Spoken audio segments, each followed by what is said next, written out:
4, 3, 2.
ఇలా ఆనందంగా ఉండే రైతన్న పరిస్థితి నేడు ఎలా ఉంది?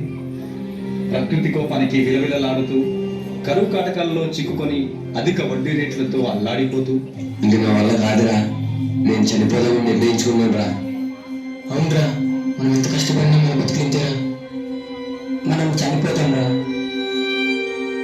అయ్యా అయ్యా, మీరేం చేస్తున్నారయ్యా? ఇలా చేయడం తప్పు. మనం లేకుండా మనిషి లేడయ్యా. ఎందుకు బతకాలరా? పంట పండించే రైతు కూడా కూడి లేదురా. లేదయ్యా, నేను పండించి చూపిస్తాను.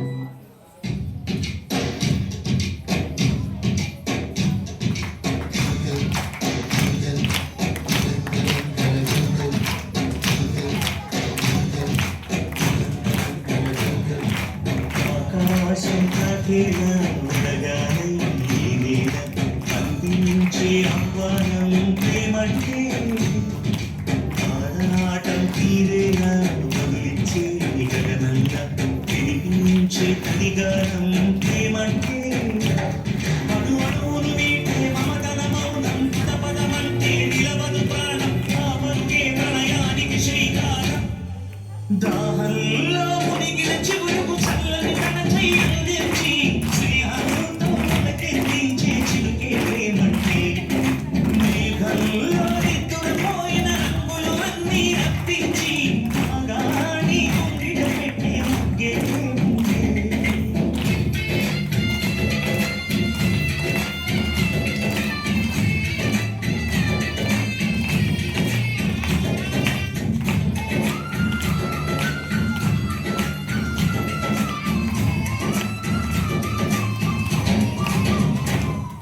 నకిలీ విత్తనాలతో కల్తీ పురుగుల మందుతో వేసిన పంట చేతికి రాక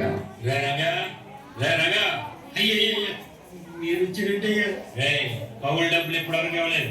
ఎరువులు తీసుకున్న అప్పుకు దిక్కులేదు. ఉన్న బలంగా ఖాళీ అయిపోవాలి. అయ్యయ్యా, వరదలు వచ్చి పంట అంతా నాశనం అయిపోయిందయ్యా. ఈ భూమిని నమ్ముకుని బ్రతుకుతున్నాం. కొంచెం పెరుగు ఉండయ్యా, నా తల తాకట్టు పెట్టాడా మీ అప్పు వడ్డీతో సహా తీర్చేస్తానండి అయ్యా. ఈ మాట చాలా సార్లు చెప్పగానే బయలుదేరా.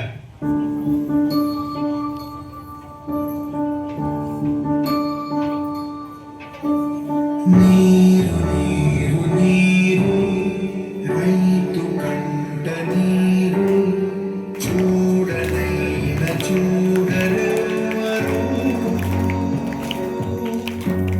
గుండెలన్ని వీడు ఆశలన్ని మోడు ఆదరించు నాథుడెవ్వరు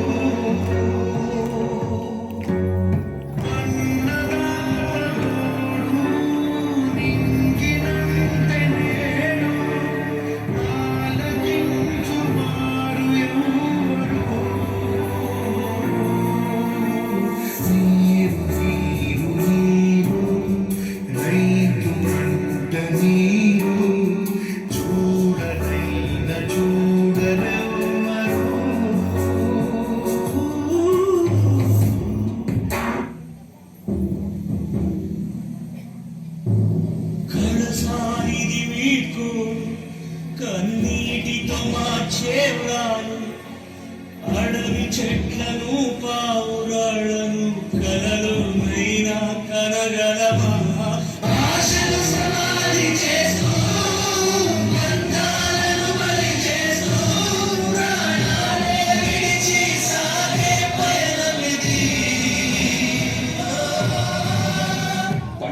చూస్తే నష్టాలే కానీ లాభాలు పొందలేక నేటి సమాజం ఆకలి తీర్చే అన్నదాతకే నేడు ఆకలి మిగిలింది. అందుకే ఆత్మహత్యలే శరణ్యం అవుతున్నాయి. రైతంటే ఆకలి తీర్చే మహారాజు. నేల నమ్మేవాడు నేల పైకి ఎదుగుతున్నాడు. అదే నేలను నమ్మినవాడు నేల క్రిందికి వెళ్ళిపోతున్నాడు. రైతు 10,000 మట్టిలోకి వెళితేనే మనకు 5,000 నోటిలోకి వెళ్తాయి. ఆలోచించండి. రైతులను కాపాడుకుంటేనే రేపటి తరాలకు మంచి భవిష్యత్తు ఇవ్వగలం. రైతులను కాపాడుకుందాం.